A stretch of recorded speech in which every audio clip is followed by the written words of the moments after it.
Olá! Hoje é 3 de junho de 2025 e a gente vai mergulhar na análise mais recente do Márcio Lima, o Lima, né, sobre o cenário econômico. Isso aí. A ideia é tentar destrinchar o que está acontecendo agora e, claro, quais as perspectivas para alocação de ativos. Porque o cenário está curioso, né? Tá mesmo. A gente tem dados fortes de emprego lá nos Estados Unidos, mas, ao mesmo tempo, um monte de alerta de desaceleração global, tensão comercial no ar. Exato. E a análise do Lima foca justamente nisso, nessa dicotomia. De um lado, esse mercado de trabalho americano que está surpreendendo. Está forte, mesmo com as tarefas do Trump, sabe? Aquelas de 30% na China, 10% México e Canadá. Essas mesmas. E aço e alumínio também, 25%. Mas do outro lado, você tem a OCDE revisando para baixo o crescimento global e falando em risco de recessão. Então, vamos tentar entender como o Lima conecta esses pontos. Combinado. Vamos lá, então.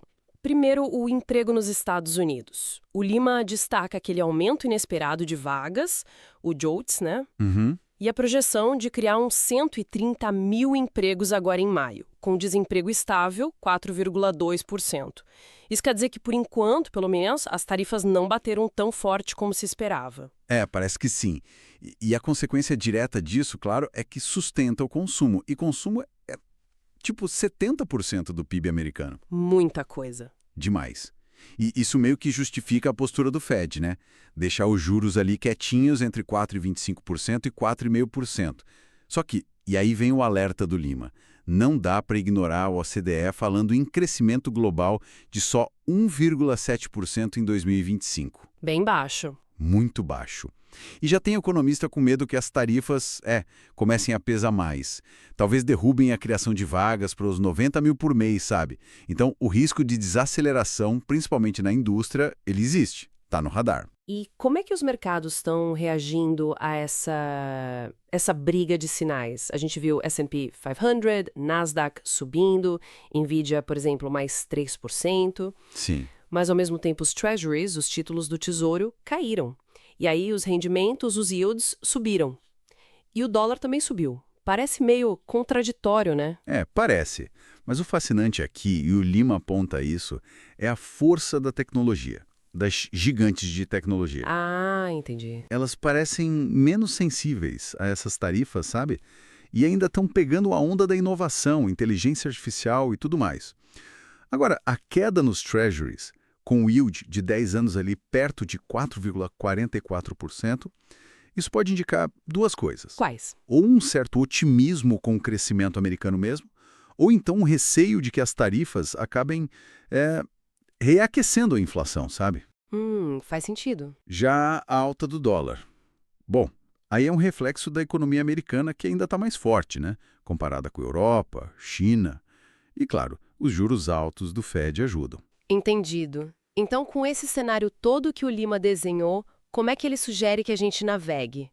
O que fazer com a alocação de ativos? Olha, a estratégia que o Lima propõe é bem seletiva. Em ações, o foco seria naquelas mega caps de tecnologia. Pense em Nvidia, Apple, Microsoft. E também consumo discricionário. Tipo Amazon, Walmart? Isso, Amazon, Walmart, Nike. Setores que se beneficiam mais desse cenário interno resiliente. Por outro lado, ele sugere mais cautela, talvez reduzir um pouco a posição em setores cíclicos. Indústria, materiais? Exato. Indústria tipo uma Caterpillar, materiais básicos. E também os exportadores. Esses sofrem mais com as tarifas e com um dólar forte, né? Claro. E para renda fixa? E outros ativos? Bom, na renda fixa, a ideia é manter ali os treasuries de curto prazo.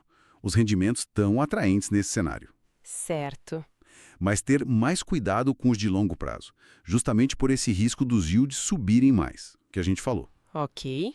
O dólar forte é um fator importante, mas tem que ficar de olho nas tarifas. Ouro, ali na casa dos $3.400 a onça, continua sendo visto como uma proteção, um hedge. Uhum. Já o petróleo, o Lima recomenda evitar. Os preços estão mais baixos e tem essa perspectiva de desaceleração industrial global diminuindo a demanda. Então, assim, o principal é diversificar e ficar muito atento aos próximos dados, tipo o emprego de maio e as negociações sobre tarifas. Faz todo sentido. E para fechar essa parte, quais são os principais riscos, os pontos que o Lima fala para a gente não tirar o olho de jeito nenhum. Basicamente, são 4 pontos-chave. Primeiro, a própria guerra tarifária. Qual o potencial disso gerar inflação? O Lima até calcula que pode adicionar uns 0,2, 0,3 pontos percentuais do PCE, que é o índice que o Fed mais olha se as tarifas voltarem com força. Nossa. Segundo, a desaceleração global. A OCDE já confirmou isso, né? Terceiro, a política monetária. E se o Fed precisar segurar os juros altos por mais tempo do que o mercado está esperando? Complica. E quarto, o próprio mercado de trabalho americano. Essa força que a gente está vendo agora, será que dura para sempre? Pode ser que comece a desacelerar também. Entendi. Então, para resumir a análise do Lima, a gente tem os Estados Unidos mostrando uma certa resiliência, né? Especialmente em tecnologia, consumo, mas é como se fosse uma ilha num mar global mais agitado, por causa das tarifas e da desaceleração lá fora. A palavra de ordem parece ser cautela e gestão de risco bem ativa. Precisamente. Isso, eu acho, deixa uma reflexão interessante para a gente, né? Baseada nessa análise toda. Qual seria? Bom, pensando nessa resiliência atual do mercado de trabalho americano, mesmo com as tarifas, até que ponto a inovação, a tecnologia, consegue continuar, isolando a economia americana de um contágio global mais forte? Ou será que, no médio prazo, o peso das tensões comerciais e dessa desaceleração externa vai acabar falando mais alto? É algo para a gente acompanhar bem de perto nos próximos meses, né? Com certeza, um ponto crucial para ficar no radar.